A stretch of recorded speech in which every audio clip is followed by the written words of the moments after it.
Why did no one ever look twice at her? Maybe it was the hairnet, maybe the apron, maybe the way she kept her head down when the operators walked through the mess hall. But the truth was simpler. Clara Mitchell wanted to disappear. Every morning at 600, she laid out breakfast in the forward operating base, Falcon. Pancakes steaming on trays, scrambled eggs in aluminum pans, the smell of strong coffee cutting through desert air heavy with dust. SEAL Team 7 drifted in one by one, half awake, all muscle and grit. They barely noticed the woman sliding plates across the counter. To them, she was just Mom, the cook who made sure they ate before vanishing into another mission that would never make the news. But she wasn't just a cook, and she wasn't their mom. 3 years, 2 months, and 16 days, Clara had measured every second since she traded her ranger patch for an apron. Once, she'd been among the Army's most promising operators. Jump wings pinned to her chest. Expert marksman, top of her ranger school class, trusted on missions where one mistake meant no one came home. She knew what it was like to feel adrenaline pounding in her ears as the helicopter door opened over black mountains. She knew the smell of cordite, the metallic sting of blood on her lips, the weight of decisions no metal could redeem. She also knew the night that ended it, Syria, a high-value target in a crumbling house. Orders were clear, eliminate. But when her scope settled, the target wasn't a man hardened by war. He was barely old enough to shave. She pulled the trigger anyway, and though the mission was successful, something inside her cracked. That fracture followed her home. It followed her through briefings, promotions, and nights where the silence was louder than gunfire. So she walked away, requested reassignment. She told them it was for personal reasons. They didn't ask. They knew better than to question someone who had carried more than most. Now she cooked, eggs instead of ammo, coffee instead of combat. For 3 years it worked. Her nightmares quieted. Her hands stopped shaking. She found a strange peace in serving the men who reminded her of what she'd lost. She told herself she was still helping in a quieter way. But Ortega saw, he always did. Chief Petty Officer Luis Ortega, weapons expert, eyes like he could strip a rifle just by looking at it. He noticed the way she moved, how she never stood with her back exposed, how she scanned exits, tracked shadows, carried herself like someone who hadn't really left the fight. He never asked. Respect meant leaving ghosts where they slept. Commander Daniel Foster, the team's leader, carried the same kind of silence. 15 years in naval special warfare had taught him that people didn't always end up where they started by choice. He valued her food, her steadiness, but he never pushed. And so day after day, Clara played the role, quiet, invisible, safe. She told herself she was fine with it. She almost believed it. Until October 15th. The morning started like any other. Oil sizzling, eggs on the skillet, sun climbing over the horizon. Then thump. The first explosion rolled through the walls, rattling trays, shaking mugs of coffee. Some soldiers shrugged, probably just routine ordnance disposal, but Clara froze. She knew that sound. She'd heard it in villages where walls collapsed in fire. RPGs. Her heart snapped awake. The second strike confirmed it. Then came the alarms, shrill, urgent, orders shouted across radios. She set the spatula down with calm precision even as her brain raced ahead, mapping angles of attack, calculating how fast the perimeter would fall. Through the glass, she saw smoke bloom where the communications hub once stood. Another explosion cut power. Lights flickered. This wasn't random, this was surgical. Figures moved through the haze outside the mess hall window. Not farmers with rifles, not boys with stolen grenades. These men moved like soldiers, covering angles, advancing with discipline. Professional, funded, trained. Clara counted 20 in the first wave. Too many, too fast, and they were headed somewhere specific. Not the armory, not the motor pool, the SEAL barracks. Her stomach dropped.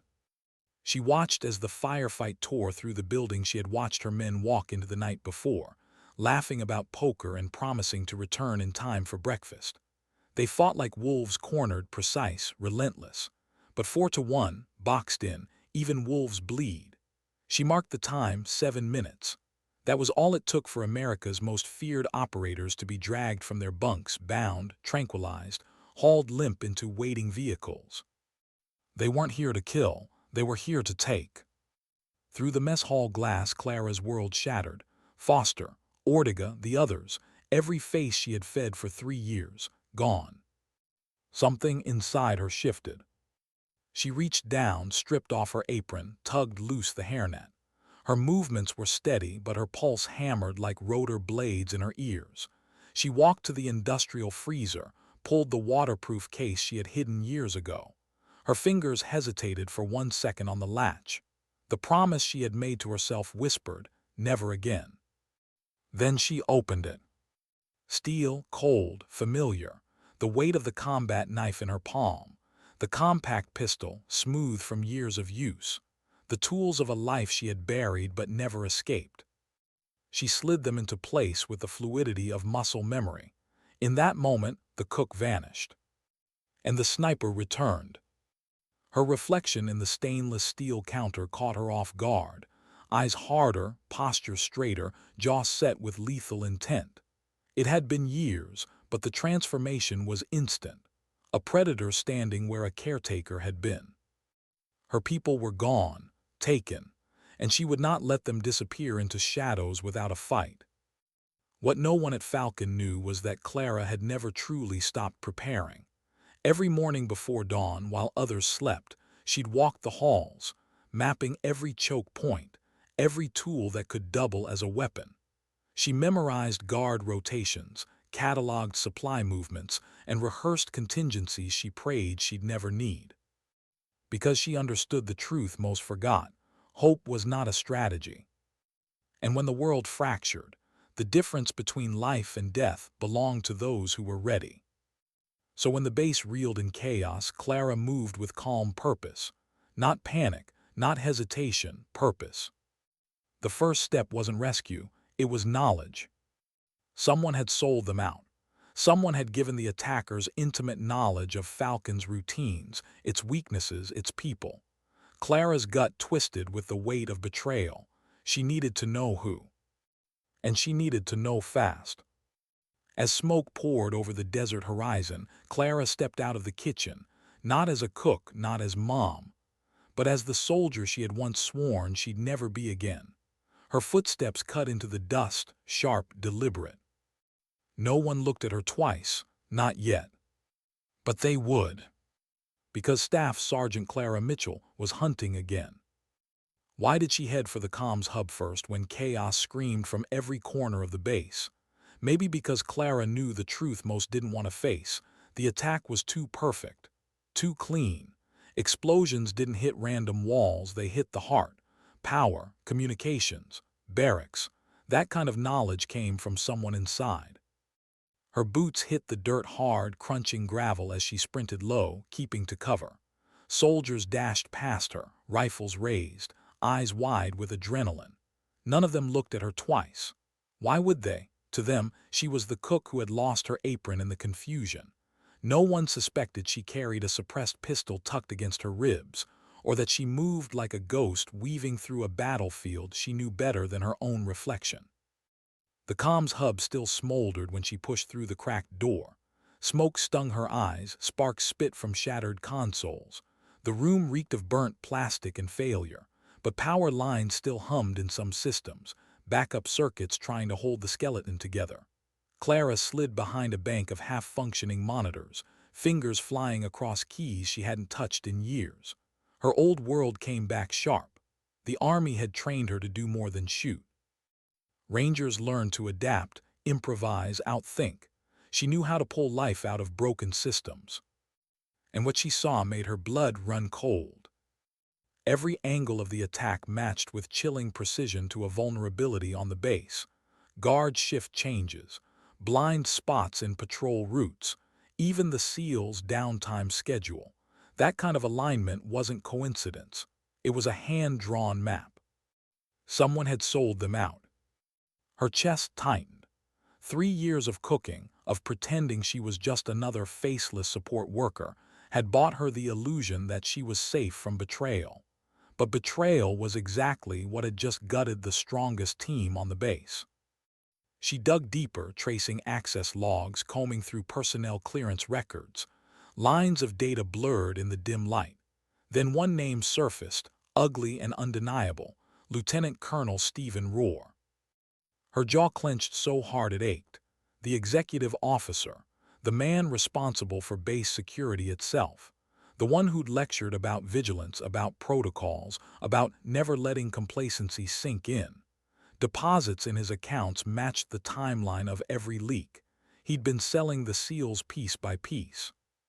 Clara stared at the evidence, bile rising in her throat. Rage flared, hot, sharp, dangerous. But rage wouldn't bring her team back. She pressed it down, forcing herself into the calm she had once lived by. Focus. Breathe. Prioritize. They had less than 24 hours. Maybe less. Kidnappers this organized wouldn't leave captives in one place for long. By the time official channels mobilized, the SEALs would be ghosts, vanished into terrain where no rescue would ever catch them. Her hand hovered over the radio. Protocol said call it in. Wait. Report the traitor. Let command handle the rest. But she knew better. She knew what bureaucracy meant. Hours of clearance. Hours of red tape. The clock was already bleeding out, and the men who called her mom were running out of time. So she chose. Not out of glory. Not out of revenge. Out of something quieter, heavier: debt. These men had given everything, night after night, with no guarantee of return. And she had stood by, cooking eggs, letting them believe she was no one. Now they were gone, and she was the only one who could read the map of betrayal fast enough to act. Her hands moved with lethal precision as she plotted routes, checked terrain, measured distances. 3 possible locations surfaced: an abandoned mining site, a cave network, a decommissioned Soviet base. She weighed each like a scale, tipping in her mind. The mines were too exposed. The caves lacked infrastructure. That left one answer: the Soviet installation. Hardened, remote, perfect for prisoners. Clara's pulse slowed, decision made. She walked out of the smoke-filled comms hub into a world on fire. Sirens howled. Soldiers scrambled. No one noticed the cook who moved with purpose toward her quarters. Inside, she stripped the last disguise away. Combat fatigues replaced kitchen whites. A pack appeared from beneath the cot, gear she'd built in silence over 3 years. Every item was chosen with surgical intent. Compact rifle balanced for accuracy. Breaching tools. Ammunition light enough to carry, heavy enough to matter. Knives, rope, rations, not too much. She would need speed, mobility. As she worked, her hands trembled once. Just once. She paused, closed her eyes, and felt the memory rise. Syria, the boy. The shot that never stopped echoing. Her breath hitched. For 3 years she had believed she could bury that moment under repetition. Coffee poured, eggs plated, dishes washed. But here it was again, whispering, what if you break this time? She forced her hands steady. That question would have to wait. Her men didn't have time for her doubt. When the pack was cinched, she slung it over her shoulders, adjusted the straps with a tug, and walked out into the desert night. She didn't ask permission. She didn't wait for orders. She just went. The desert stretched before her, black and endless, stars sharp above jagged ridgelines. Somewhere out there her team was bound, drugged, waiting in silence. And she was all they had. Every step across the dust whispered the same truth. She was no longer hiding. She was hunting.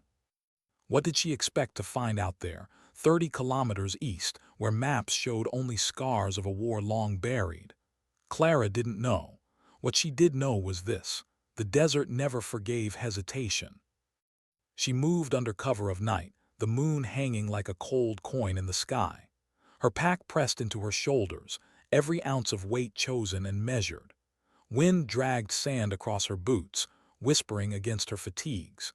Each crunch, each breath, sounded too loud in the silence, but she pressed on, her body remembering the rhythm of patrol even after years in the kitchen.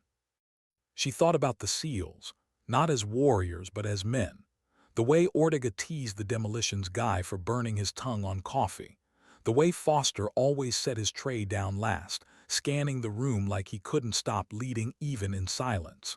They weren't just soldiers, they were the family she'd allowed herself to keep at arm's length, and now she was their only chance.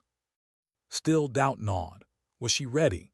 The boy in Syria haunted her again, his face flashing every time she blinked. She pressed her hand to her chest, feeling the rhythm of her pulse. If she lost herself in hesitation now, she would fail them, and failure wasn't an option. Hours passed. Terrain rose and fell, jagged rock breaking the desert's endless flat. By dawn, she reached a ridge overlooking the Soviet installation. Her stomach tightened. The facility was larger than intelligence suggested, rusted concrete walls, collapsed roofs, but beneath the decay, a heartbeat. Trucks parked in rows, antennas bristling like skeletal fingers. Guards moved in patterns, disciplined, armed. Not militia, soldiers. She lowered her binoculars, whispering a curse under her breath. 30 hostiles, maybe more. Alone, it felt impossible, but Clara had lived through impossible before. She studied the rhythms. Patrols circled clockwise every 15 minutes. Inner guards rotated on the hour. Communications chatter crackled faintly through her scanner, sloppy in its confidence. They weren't watching the outside. Their focus was inward, keeping captives in. That arrogance was her opening. Her eyes settled on the central building, once a communications hall. Reinforced doors, extra guards, a different kind of vigilance. That was where they were. She didn't need to see inside to know it. She felt it bone deep. The plan built itself in silence. Wait for fatigue to dull their edges. Strike at 300 when the body was weakest. Disable sentries one by one. Cut a path through shadows. Breach the hall. But a plan on paper was one thing. Living it was another. And Clara knew the first moment she raised her weapon again, everything she'd run from would come crashing back. Night fell again, and with it came the stillness she needed. She crouched in darkness, rifle against her shoulder, scope catching the faint glow of a sentry's cigarette. She slowed her breath. The weight of the trigger beneath her finger felt like an old scar reopening. One squeeze, that was all. But she hesitated. The boy, the house in Syria, his eyes. She swallowed hard, sweat prickling her skin. This was different, she told herself. These weren't children. These were professionals, soldiers who had chosen their side, and the SEALs, her SEALs, would die if she didn't act. She exhaled, a long, steady breath, and pulled. The sentry dropped without a sound. Clara's heart clenched, but she moved. No time for reflection. No room for mercy. Shadows swallowed her as she dragged the body into cover, slipped deeper into the compound. One by one, the guards fell. She moved like water, precise, silent. Every strike a reminder of what she had buried, every takedown a step closer to her men. Her body obeyed without thought, muscle memory taking over where her conscience faltered. By the time she reached the central hall, sweat soaked her collar, her lungs burned, but her mind was sharper than it had been in years. The lock was electronic, outdated but stubborn. She knelt, tools in hand, breath measured. Sparks danced, wires hummed, then click. The door swung inward. Her eyes swept the room. And there they were. SEAL Team 7, bound, bruised, but alive. Commander Foster's gaze lifted first. Confusion flared, then recognition. His lips parted, a whisper slipping free. Clara. Her knife sliced his restraints clean. She leaned close, voice steady, calm, but with a fire none of them had ever seen. Staff Sergeant Clara Mitchell, 75th Ranger Regiment. I'm here to take you home. For a moment, silence filled the room. Not disbelief, reverence. The cook they had overlooked for years now stood before them, weapon in hand, eyes hard as steel. And in that silence, Clara realized the truth. She couldn't run from who she was. She could only choose how to use it. The mission wasn't over. The escape would be harder than the entry. But for the first time in years, Clara wasn't hiding. She was exactly where she was meant to be. What did freedom taste like when you hadn't breathed it in hours? For SEAL Team 7, bound and drugged in that Soviet hall, it tasted like the metallic snap of zip ties breaking beneath Clara Mitchell's knife. But rescue wasn't salvation. It was only the beginning. Clara's blade moved with surgical speed, cutting restraints from wrists raw with rope burns. Foster flexed his hands. Ortega muttered a curse of relief. Others shook off the fog of tranquilizers. Every eye in the room carried the same question. How? How had the woman who served them eggs each morning walked through 30 armed guards alone? Clara didn't explain. There wasn't time. She whispered instead, her voice a steady command. Weapons first. Movement second. Don't talk. Don't hesitate. The men obeyed. It wasn't doubt, it was instinct. Her authority wasn't requested, it was recognized. She handed Foster a suppressed sidearm, Ortega a rifle scavenged from a fallen guard. One by one, weapons slid into calloused hands. Their eyes cleared, shoulders straightened, spines stiffened. They weren't captives anymore. They were predators waiting to be unleashed. But Clara knew the truth. They were still weak. They'd been drugged, restrained, stripped of gear. Their advantage wasn't strength, it was surprise, and surprise had a short fuse. She gestured toward the exit. Shadows pressed against the cracked doorway, the hum of radios bleeding through walls. They had one shot. She inhaled, steadying her heart the way she used to before pulling the trigger. On me, she mouthed. Then she moved. The first guard never saw her. A strike to the throat, body dragged silent into darkness. Ortega followed, fluid, reclaiming his rhythm as though captivity had been nothing more than a pause. Foster signaled with 2 fingers, and suddenly the hall that had been a prison became a battlefield they owned. They flowed through corridors, each corner cleared with precision. Clara's movement stunned them. The way she slid into cover, the way she anticipated angles before enemies appeared. She wasn't rusty. She was lethal. And then the alarm screamed. A body hit the floor too loudly. A door slammed wrong. Somewhere, a watchful guard saw a shadow move where none should have. The siren's wail tore through the compound, followed by shouts, boots pounding concrete. Compromised, Foster hissed. Then we move fast, Clara snapped back. The fight erupted in fire. Muzzles flared, echoes ricocheted off rusted walls. Clara fired in bursts precise, conserving ammo like every bullet was a promise. Ortega covered flanks, Foster directed what little order chaos allowed.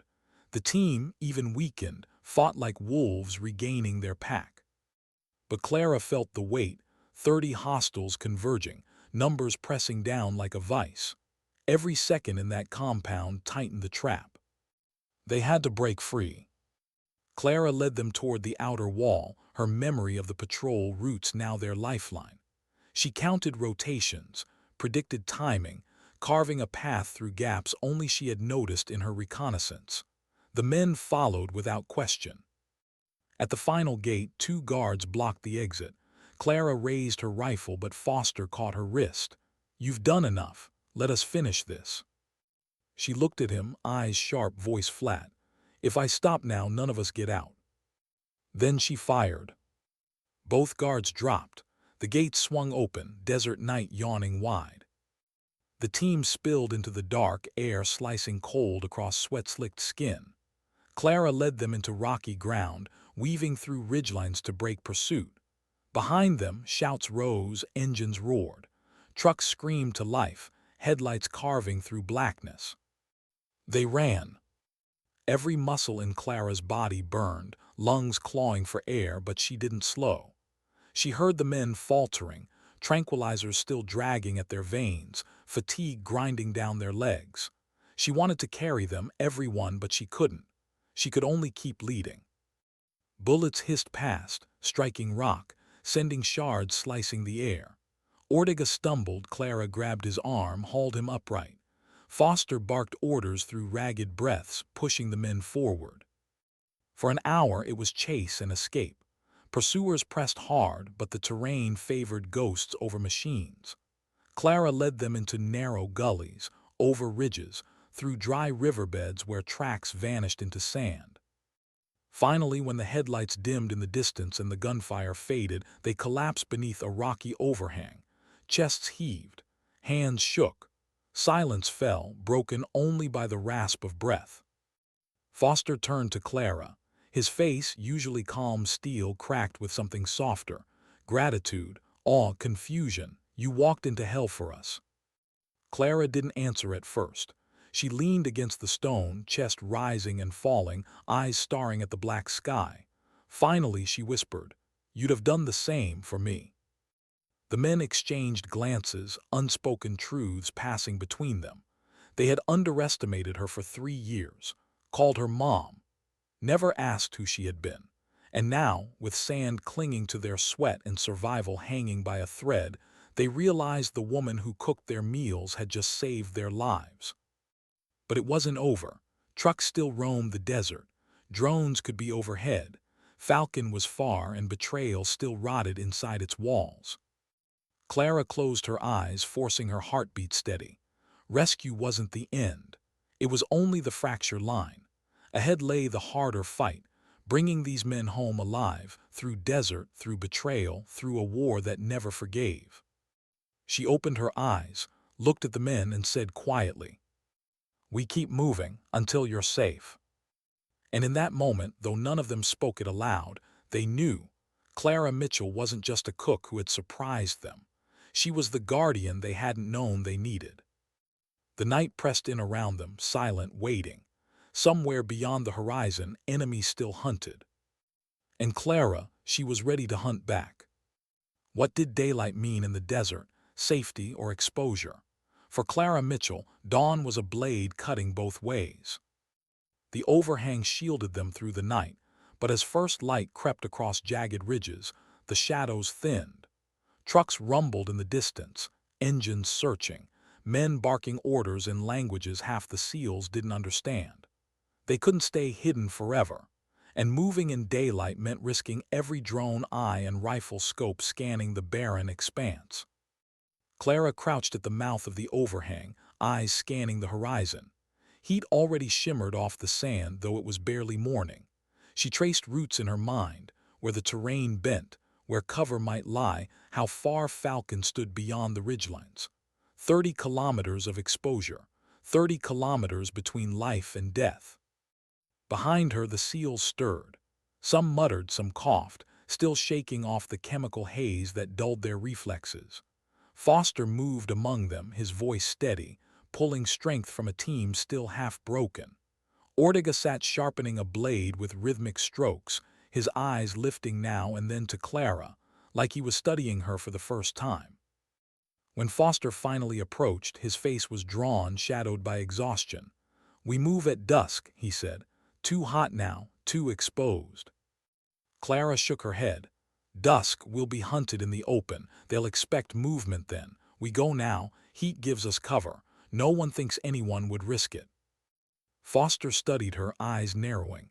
It wasn't doubt, it was calculation. Then he gave a small nod. "Your call, you got us out, you get us home." The words hit harder than she expected. Trust, authority. She hadn't worn rank in years, but in that moment it returned. She turned back to the men. "Water rations only. No noise, stay tight, follow me." And so they moved. The desert was merciless. Heat slammed down, waves rising from the sand as though the earth itself burned. Boots sank into grit, pulling at ankles, dragging at calves. Sweat-soaked collars, eyes stung with salt.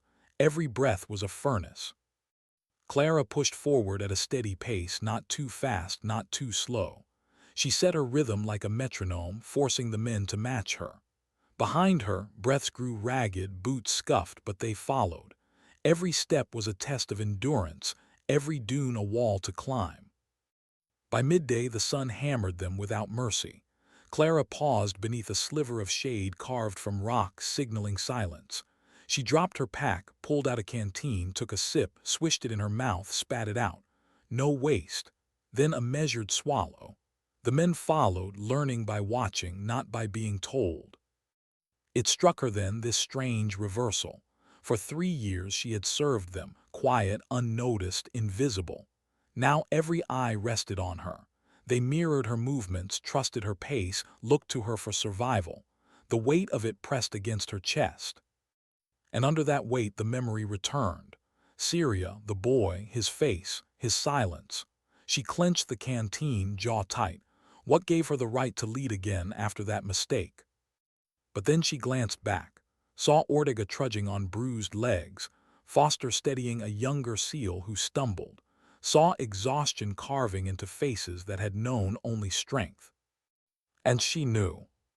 It wasn't about right, it was about need. By evening their shadows stretched long against the desert floor. The horizon glowed orange, fading to indigo. They dropped behind a ridge, collapsing into silence. Clara scanned the skyline, no headlights, no dust trails, no drones overhead. For the first time since the breakout, there was space to breathe. The men drank in silence, exhaustion pulling them into heavy stillness. Foster sat beside Clara, handing her half a protein bar. She took it, broke it in two, passed the larger piece back. He accepted without a word. After a moment he asked, voice low, "Why hide? Why 3 years in a kitchen?" Clara's fingers tightened on the bar. She didn't want to answer, but the weight of his gaze held her. She let the truth slip out, soft as sand.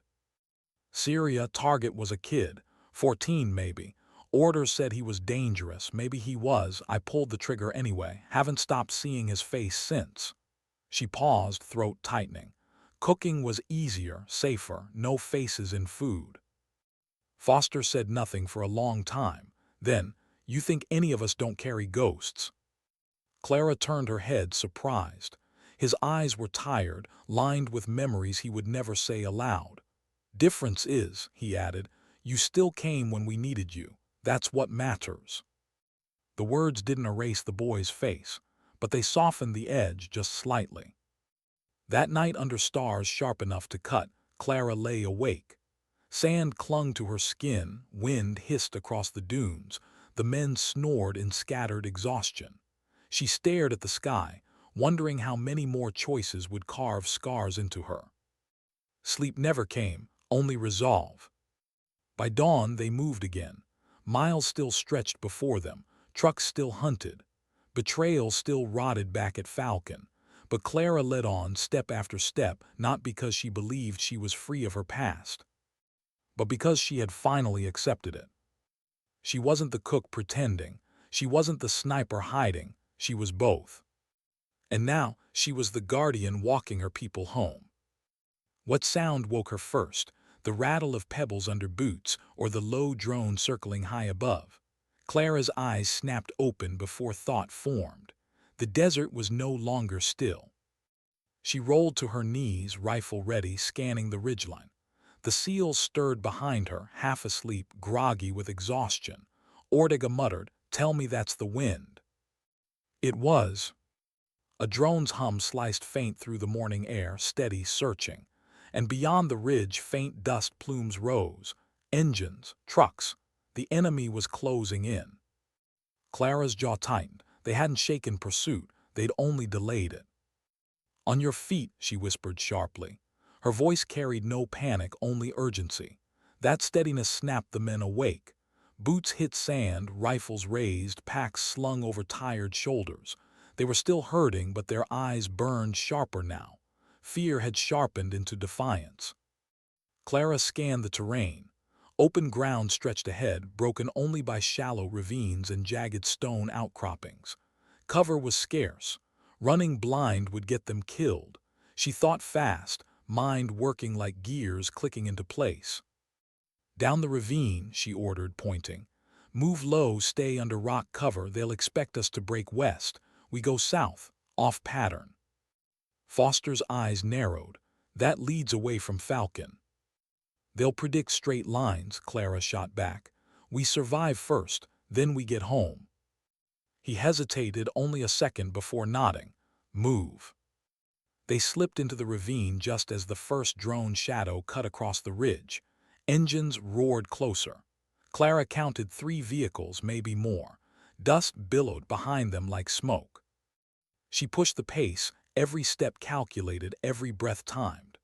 Behind her, the men followed, exhaustion dragging at their limbs but determination driving them forward. The ravine walls rose, sheltering them for now, but cover never lasted. At the bend, Clara paused, raising a clenched fist. The men froze. Ahead, voices echoed faintly, foreign, clipped, moving in rhythm. A search team. Her chest tightened. They were boxed in. Ortega's whisper reached her ear. Ambush. Clara studied the ground, the angles. They couldn't fight head-on, not with numbers against them. But the ravine, it wasn't just cover. It was opportunity. Set crossfire, she mouthed. Her hand traced the plan in the dirt, position staggered, kill zone marked. The men understood instantly. Even half-broken, they were SEALs. And she, though long out of uniform, was still one of them. They slid into position. Clara's rifle steadied against stone, sight fixed. Her finger rested against the trigger, heartbeat slow, breath even. Shadows appeared first, then figures 3, 5, 7, moving carefully, weapons raised. They didn't expect resistance. Clara squeezed. The first man dropped. Gunfire erupted in thunder, ricochets screaming off rock. The ravine filled with chaos, shouts, muzzle flashes, bodies scrambling. Clara's world narrowed to angles, to precision. Each shot deliberate, each movement measured. The fight lasted minutes, though it stretched like hours. When silence finally returned, smoke clung in the air, and the ravine floor was littered with still forms. But victory wasn't relief, not yet. Because the trucks were still coming. Foster's voice was ragged. We can't keep running like this, they'll bleed us dry. Clara wiped sweat from her brow, forcing her lungs steady. He was right. Attrition would kill them. They needed to shift the balance. Her mind turned sharp. We take their wheels. The men stared at her. Ortega's brow furrowed. You want us to hit the convoy? Yes, she said flatly. We cripple their mobility, buy space to move. They hunt us with trucks, drones, numbers. We take that away, they're blind. Foster's eyes held hers for a long moment. Then he nodded once. Lead the way. That night, as the desert cooled, they stalked the convoy. Clara crawled belly down across gravel, sand scraping her skin, eyes locked on the line of trucks idling near a ridge. Guards lounged careless, overconfident in numbers. She mapped every angle, every shadow, every heartbeat of possibility.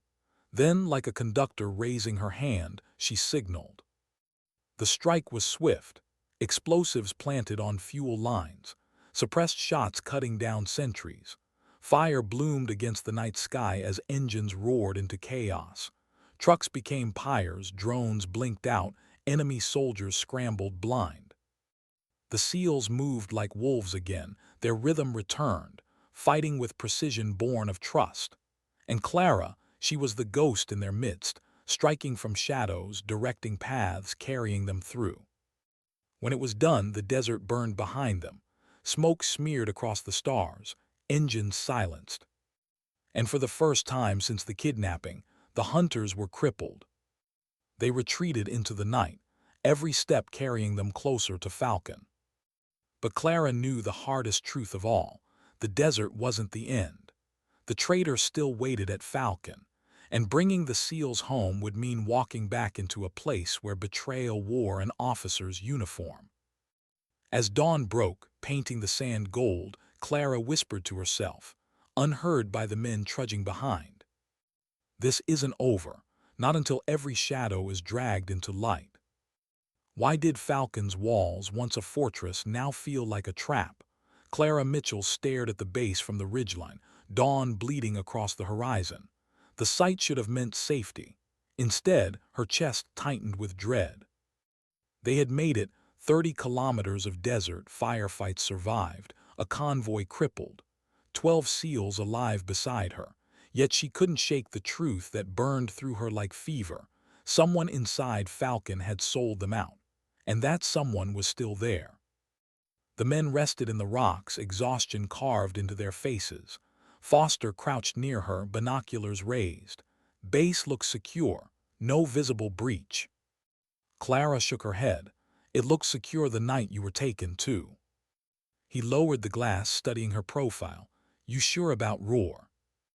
Her jaw tightened. She remembered the comms hub, the data logs, the deposits in his account.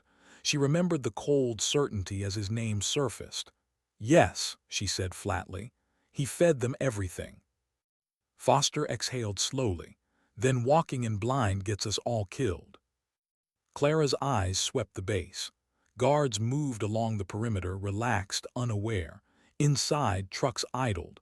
Life went on like nothing had happened. She felt her stomach twist. Roar's betrayal hadn't just endangered SEAL Team 7. It had poisoned trust itself. Ortega's voice cut in, low but sharp. So what's the play? March in and call him out. He's got rank. He'll bury us before we get 2 words out. Clara's fingers brushed the rifle slung at her side. A darker thought rose, simpler, cleaner. 1 bullet, 1 trigger pull. Problem solved. But she froze at that thought. She saw the boy in Syria, saw his eyes wide, too young, too human. She had vowed never to let herself reduce life to a crosshair again. Her hand clenched. No, this couldn't be another shadow she carried. We need proof, she whispered. Foster tilted his head. We've got your word, that's enough for me. Not for command, Clara said. Her voice held steel. Not for anyone who wasn't here. They'll protect rank before they believe a cook. Silence hung heavy. She was right and they all knew it. Hours passed as they waited, watching patterns, measuring shifts. Clara's mind turned like a blade against stone. Proof. They needed proof Roar had sold them out, something undeniable. Then she saw it, a lone vehicle pulling into Falcon's side gate. Civilian, unmarked, too clean for the dust of the desert. Roar stepped out, his posture casual, his uniform crisp, his expression unreadable. But Clara's eyes weren't on him. They were on the man he met at the gate, a foreign officer, face shadowed under a cap. They shook hands like old acquaintances. Too familiar, too wrong. Clara's breath slowed. That was it, the handoff, the connection. She raised her binoculars, heart hammering. Foster leaned in. Together they watched as envelopes passed, subtle, fast, hidden in the press of palms. Proof. But proof wasn't safety. Because in the next instant, Roar's head turned, scanning the ridge as though some instinct warned him. His gaze lingered on the rocks where they hid, eyes narrowing. Clara pulled Foster down just as the first shot cracked across the distance. Dust exploded inches from her cheek. Move, she shouted. Gunfire erupted. Falcon's outer defenses lit up, soldiers scrambling, alarms wailing. Clara and the SEALs ducked into the ravine below, bullets chasing their heels. It was betrayal twice over. Roar had seen them coming. He had planned for this. Pinned in the gully, the SEALs returned fire, but they were outnumbered, outgunned. Clara's mind raced. They couldn't win a siege. They couldn't retreat into desert again, not in their condition. The only path was forward. Command post, Clara shouted over gunfire. We get to the comms, broadcast what we saw, proof on the record. Once it's out, he can't bury it. Foster's eyes locked on hers. He didn't question, he simply nodded. The team shifted, pouring fire uphill, carving space. Clara led the charge, heart pounding, legs burning, every step dragging her closer to the place she swore she'd never fight again. The base was chaos, soldiers shouting, running, firing blind. Clara wove through smoke and debris, SEALs at her back, bullets snapping too close. The comms building loomed ahead, scarred from the first assault, still standing. They broke inside. Clara slammed the door shut, jammed it with a steel bar, sprinted to the console. Sparks flickered, but systems hummed enough to breathe life. Her fingers flew across keys, screens lit, cameras activated. And there it was. Footage of Roar at the gate, the handshake, the envelope, proof undeniable. She sent it. Encrypted channels, backups, multiple frequencies. Once out, it couldn't be recalled. Behind her, gunfire rattled against the walls. Ortega shouted, "They're breaching." Clara turned, rifle raised. Dust rained from the ceiling. Boots pounded closer. The door shuddered under impact. Foster met her eyes, calm even in the storm. "Whatever happens, you did it. The truth's out." Clara nodded once, but inside, her chest burned with a truth she couldn't admit aloud. She wasn't fighting for glory or vengeance or even justice. She was fighting because, for the first time in years, she knew who she was. Not just the cook, not just the sniper. The guardian who refused to let betrayal have the last word. The door burst inward, and the final battle began. What does victory look like when it doesn't feel like triumph? Clara Mitchell stood in the smoke-choked wreckage of Falcon's comms hub, rifle steady, lungs burning. The last shots echoed off concrete, then faded into a silence so complete it seemed the desert itself was holding its breath. Around her, SEAL Team 7 held their positions, Foster by the doorway, Ortega crouched by a shattered console, others spread across the room, weapons trained on the entrance. Bodies lay in the corridor outside, enemies who had answered Roar's call, men who had fired at their own to protect a traitor's secret. But the secret was gone. The proof was already broadcast, pulsing across encrypted channels, scattering like seeds on the wind. Roar's betrayal wasn't rumor anymore. It was fact caught on camera, shared beyond recall. Command would know. Washington would know. The world would know. And yet Clara's chest felt heavy, not relieved. Because she understood what betrayal cost. Not just lives, but trust. Falcon's walls might stand, but something inside had cracked beyond repair. "Contact down," Ortega muttered, scanning the hall. "No more movement." Foster lowered his weapon, eyes sweeping the team. Then they landed on Clara. "You did it," he said quietly. She didn't answer. She holstered her rifle, fingers trembling as the adrenaline bled away. For 3 years she'd told herself she was done with firefights, done with killing, done with the weight of decisions that carved scars too deep to heal. Yet here she was again, standing among bodies, smoke, silence. And for the first time, she wasn't running from it. Boots pounded outside. But these weren't hostile. Uniforms of Falcon's regular defenders flooded in, rifles raised, confusion etched on their faces. A young lieutenant froze at the doorway, eyes wide as he took in the scene, the SEALs, bloodied but alive. The woman he'd only known as the cook, standing with a rifle still warm in her hands. "What the hell?" he began. Foster cut him off, voice steel. "You're looking at the reason any of us are alive. She's not just the cook. She's the reason this base isn't in enemy hands." The lieutenant's gaze flicked from Foster to Clara, disbelief melting into something else. Respect, reluctant but real. In the hours that followed, chaos turned to order. Roar was dragged out in restraints, fury in his eyes, his rank stripped, his name blackened. Soldiers whispered in corners, glancing toward Clara as though seeing her for the first time. Reports were filed, statements taken. Layers of bureaucracy churned, but one truth refused to be buried. Clara Mitchell, the woman who served meals with her head down, had exposed the rot at the heart of Falcon and saved one of the Navy's finest teams from vanishing into desert shadows. By nightfall, exhaustion pressed on every bone in her body. Yet she couldn't rest. Not yet. She stood outside the mess hall, staring at its quiet windows.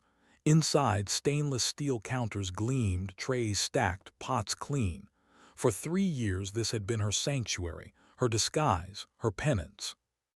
And now it would never be the same. Foster found her there. His voice was softer than she'd ever heard it. "Command wants you reinstated. Active duty.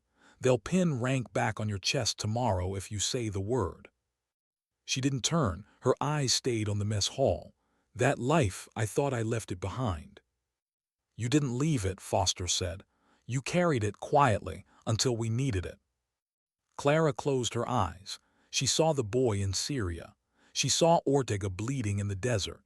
She saw Foster bound, limp, dragged toward a truck. The weight of it pressed heavy, but it didn't crush her anymore.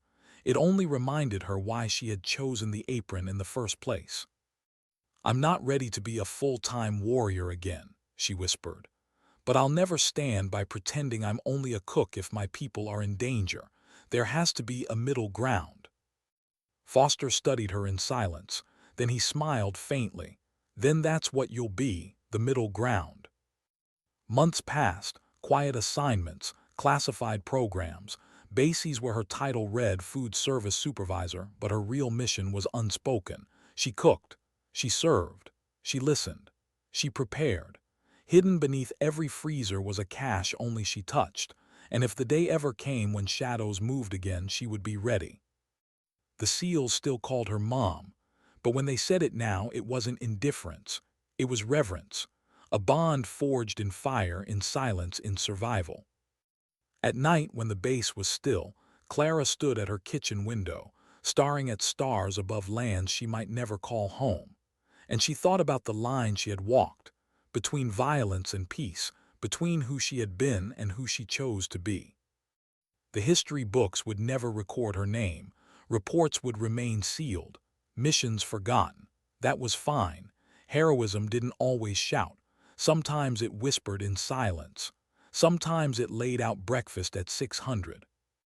And sometimes, when the world fractured, it turned from cook to sniper in seconds, because love demanded it. Clara Mitchell had found her place, not as the warrior she once was, not as the cook she pretended to be, but as something rarer. The unseen guardian, the quiet protector. And she understood now, in the marrow of her bones, the truth that had taken her years to accept. Sometimes dignity doesn't speak. It simply acts.